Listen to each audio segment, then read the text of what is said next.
A follower just asked, Eric, Democrats say Trump will be a dictator, but Democrats want big government, which is its own form of dictatorship. Even if Trump tries to be a dictator, it's no worse than big government. Look, I'm no fan of big government. I'm a fan of government devoted just to protecting our civil rights from criminals and invaders. And that's pretty much it. But the worst government, big or small, is the dictator. Because a dictator doesn't ultimately play by any rules and can do whatever he likes. He doesn't answer to anyone. As much as I dislike big government, and I do, I would much rather live in a big government with a democratic voting mechanism and civil protections than in dictatorship. It's important to keep in mind that big governments are fairly benign compared to dictatorship for one simple reason. The citizens vote big government leaders in and out of office, whereas there's effectively no voting in dictatorships. As long as there is a real voting process in place, big government is always preferable to dictatorship, where there's no real voting process. And it's precisely this voting process that Trump seeks to overturn. He sought to overturn it in 2020. Voting has the potential to keep even a big government on a leash. Without voting, we live under absolute power and tyranny. I want to take a second to clarify the term big government. When people refer to big government, they typically mean a government that has a large active role in regulating the economy and society, often with an extensive bureaucracy, numerous regulations, and significant spending on public services and programs. The term is usually used to indicate a government that's too involved in aspects of daily life that could be better handled by individuals, private businesses, or local authorities. Again, I'm opposed to big government in the sense we're using it here. However, big government is 100 times better than dictatorship. This is because dictatorship follows the whims of a single human being who has absolute power. And it's usually a human of the worst sort, with the worst whims, because that's the personality it takes to rise to become a dictator. And once that individual seizes the levers of power, they make it so they are answerable to no one. That's what they ultimately want. It's now possible for Trump to seize the levers of power. He has the will, and the Supreme Court has given him the immunity. There are also plans such as the Heritage Foundation's Project 2025 and Trump's own Schedule F.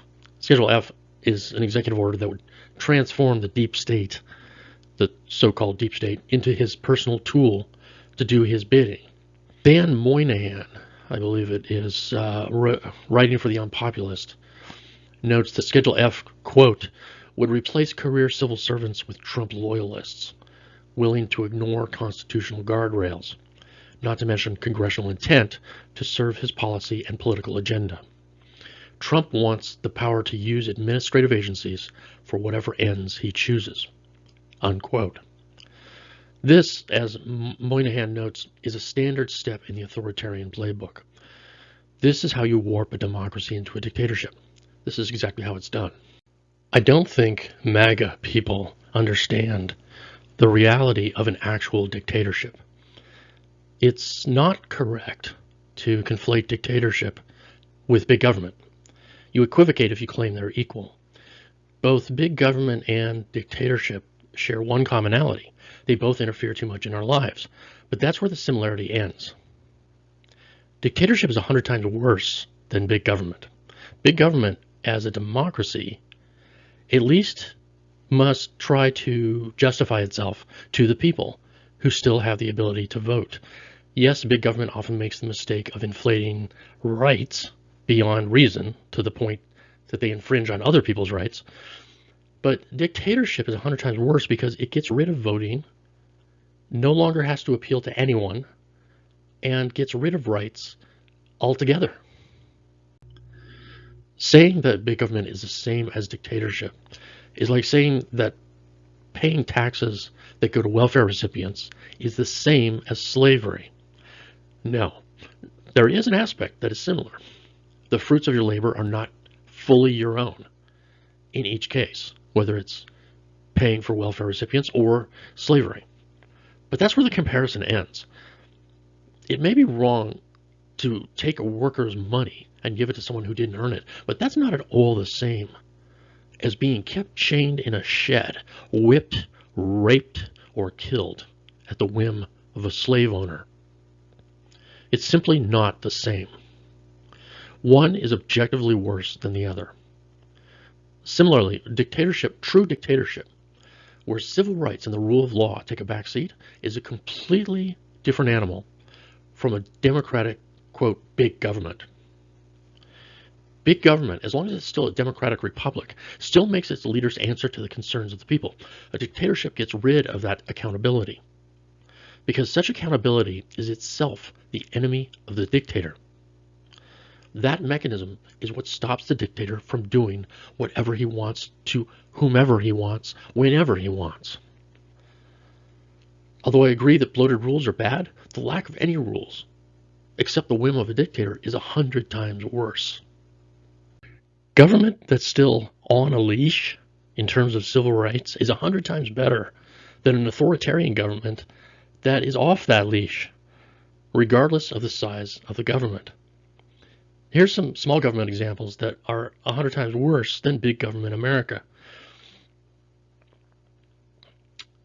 Francisco Franco's Spain was not big government, but it was highly authoritarian, focusing on controlling the population through censorship, repression, and a centralized military apparatus under the control of the dictator. Saddam Hussein's Iraq was not big government in terms of paternalistic regulations or welfare programs, but it was an authoritarian state characterized by repression and a cult of personality. Ferdinand Marcos's Philippines wasn't big government in terms of providing extensive public services. It just ruled according to martial law and used the state as a tool for personal enrichment and control. Idi Amin's Uganda wasn't big government in terms of wasteful welfare programs or heavy eco-regulations or ridiculous levels of red tape and bureaucracy, but anyone would rather live in a big government democracy with civil rights than in Idi Amin's Uganda. So let's get real about dictatorship. Amin's regime, for example, was characterized by authoritarianism, repression, and brutal human rights violations. The state wasn't focused on welfare, but rather on securing power for Amin and crushing opposition. Uganda was a true dictatorship where you were nothing but a victim of a dictator's whims. And there were no protections between you and the dictator. Amin seized all levers of power and made it so that he was completely off the leash. And how did he get there? How could he rule with such ferocity? The same way Trump will, through his brazenness, his absolute shamelessness, in his determination to rule and make others submit. His brazenness, the character trait found in Amin, Franco, Hussein, Marcos, Hitler, Mussolini, Stalin, and frankly, all rising dictators. And if you want to know more about brazenness, I have a separate video on why Trump is so dangerous. Check that out. Big government is bad, but it's nowhere near as bad as dictatorship. As bad as jailing or torturing or threatening the families of people who dissent in their opinions, jailing people who criticize the leader, or jailing people for any reason the dictator wants, just because they looked at him funny or didn't show enough respect. That's real oppression. That's true boot on your neck oppression, when a dictator seizes the levers of power enough to make your day-to-day existence fearful. Will your neighbor tell on you when you say you don't like the dictator? In a dictatorship, there are no protections from the vengeance of the dictator or his party. You have to watch everything you say all the time. You're subject to fear constantly, and not even subject to laws that can be debated, but to a single empowered dictator's whims, which will never be debated because the people and their representatives will be too intimidated to say anything, because their individual right to exist and speak and dissent and not to kneel no longer exists, or at least is no longer enforced. And that's the real horror.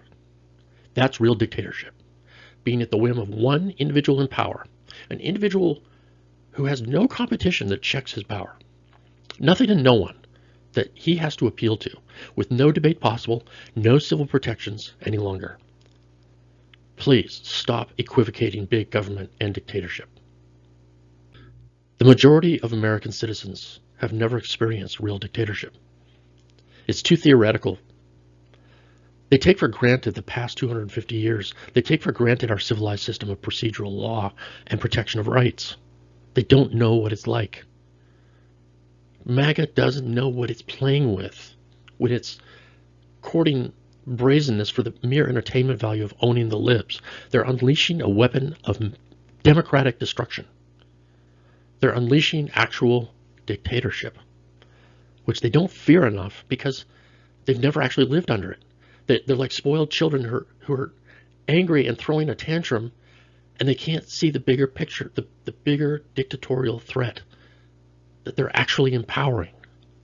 Unfortunately, Trump's character makes him the perfect storm against democracy, the perfect candidate for dictatorship, the perfect foobar situation for our country, or any country. I just wish it wasn't happening to what I think is the greatest country that has ever existed, a country founded, based on the ideals of rationality and freedom. I'm not a Democrat, but there's no Republican Party left. Trump destroyed it. The only hope we have is voting for Harris. I disagree with Harris about many things. Please understand that, but it can all be worked out later, because at least we'll still have the mechanism. We'll still have a democratic republic where we can vote and still try to reason things out in debate, rather than through force, intimidation, corruption, and mob insurrections. A democracy, even a big government democracy, is basically where we can still at least appeal to reason, instead of resorting only to power and force. True freedom is just, it's not possible without democracy and civil protections. Even when things don't work out our way in the elections, at least there's still elections. There's still a mechanism for change without coups or violence or a dictator's whims. Above all else, we must keep the mechanism of democracy, some mechanism in place to protect us from the ravages of pure, just dictatorial lust for power, which is what Trump represents. Above all, we must protect ourselves from dictatorship.